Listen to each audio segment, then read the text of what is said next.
Ciężko mi nawet cokolwiek powiedzieć, szczerze mówiąc. Trochę załamany jestem, bo czekałem tutaj na nic. Cześć wszystkim, witam w kolejnym moim blogu, w którym de facto miały być materiały z Palestyny, ale nagram wam kilka słów i opowiem o moim nieudanym wyjeździe do Palestyny i deportacji z tego czegoś o nazwie Izrael. Siedzę już na spokojnie w Łodzi, a więc bez emocji mogę opowiedzieć, co się wydarzyło. I jak wiecie lub nie, ale jeśli chodzi o Izrael, to treści są dosyć mocno cenzurowane, a raczej niewygodna prawda.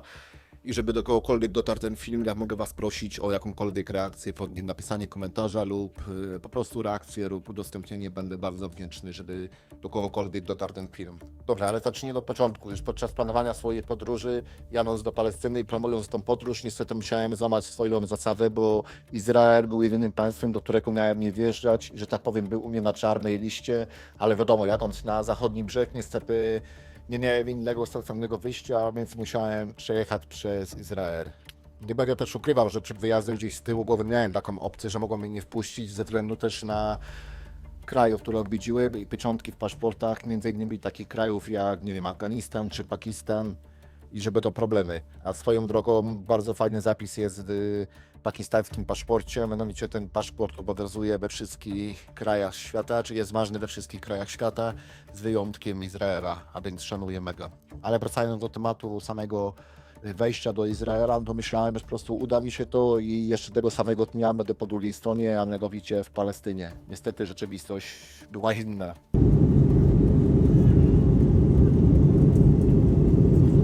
Oczywiście wylot miałem z Warszawy. W Tel Awiwie miałem się tam lądować chyba bodajże o godzinie 10 rano, ale już samolot był z przygodami, bo mieliśmy międzylądowanie jeszcze w Bukareszcie w Rumunii, bo pasażer był agresywny i ktoś tam potrzebował pomocy medycznej. I jeszcze czekaliśmy też na tankowanie samolotu, a więc tam też dużo czasu zajęło i zameldowałem się finalnie chyba z tego co kojarzę w Tel Awiwie o godzinie 14. A tu kolejeczka do emigracyjnego i tylko 2 okienka czynne. Będą stać z dobre 2 godzinki. I dobra, oczywiście melduje się w Tel Awiwie, nie wiem, była 14, mało istotne, ale po wyjściu z samolotu ja zawsze kieruję się w stronę okienka emigracyjnego. Już widziałem, że w hali tam, nie wiem, ile czekało z 200 osób, 150, a okienek było czynne 2, a czasami nawet 1 okienko, a więc mówię, szło to bardzo opornie, ale oczywiście przyszła moja kolej. I co, podchodzę do okienka, widzę, że już przegląda te karteczki, wyszedł z okienka, poszedł po jakiegoś ziomeczka i kazał mi czekać.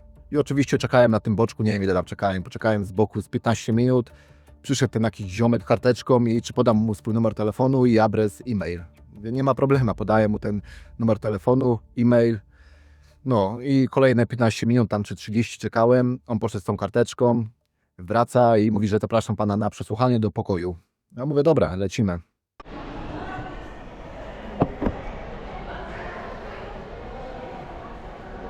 Jeżeli chodzi o samo przesłuchanie, to mówię, trwało to w tym pokoju gdzieś z 1,5 godziny. Było takie maglowanie głowy i setki pytań, co robiłem w Afganistanie, co robiłem w Pakistanie, po co przyjechałem do Izraela, skoro jest tyle pięknych krajów, z kim byłem w Afganistanie, czy znam tam ludzi, czy znam ludzi w Pakistanie, co myślę o wojnie izraelsko-palestyńskiej, chociaż nie jest wojna, tylko, że tak powiem, ludobójstwo z ich strony, ale mówię, że nie interesuje mnie temat waszych, mówię, spraw, mówię, ja tu tylko przyjechałem niby zwiedzać, zobaczyć kraj, poznać kulturę i tyle.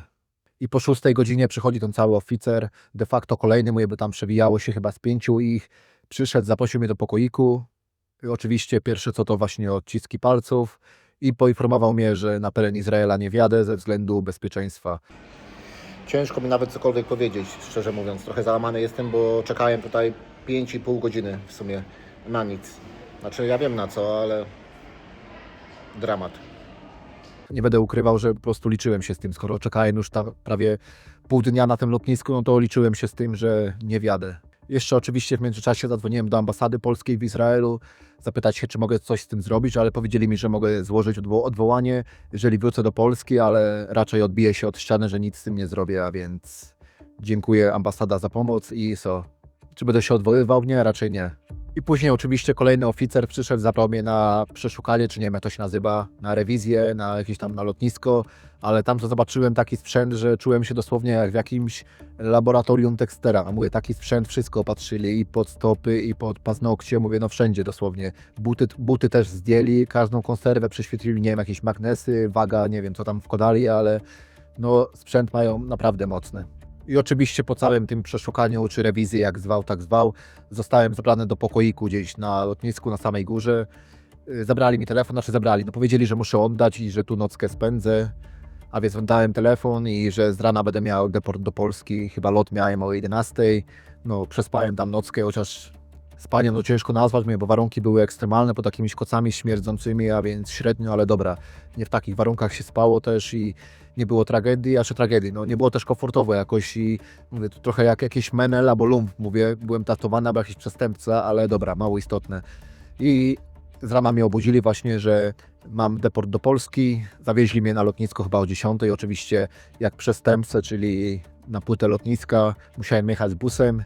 Najpierw ja musiałem wejść, a później ludzie do samolotu i tyle. Dali stewardessom mój paszport, który oddały mi w Polsce. A w Polsce oczywiście żadnych problemów nie było, tylko po prostu wyszedłem z lotniska i tyle, a więc wylądowałem w Krakowie i tyle. Tak swoją drogą jeszcze pytałem się w ogóle ich, czy mówię, za ten lot płacę, czy nie, ale oni nie potrafili odpowiedzieć. Mówię, dobra, ja nie mam pieniędzy, ściemniałem, mówię, ja nie będę nic płacił. Swoją drogą, chociaż się cieszę, że kupiłem bilet w jedną stronę, a nie w dwie, a więc zaoszczędziłem, ale pytałem się właśnie, to mówią, że nic nie będę płacił, że to na koszt linii, a więc super, że chociaż udało mi się to tyle, że kupiłem bilet w jedną stronę i nie byłem stratny, że tak powiem, w dwie strony. Planowałem wjechać do Palestyny i chciałem wyjść stroną jordańską, ale jak widać nawet nie wjechałem do Izraela.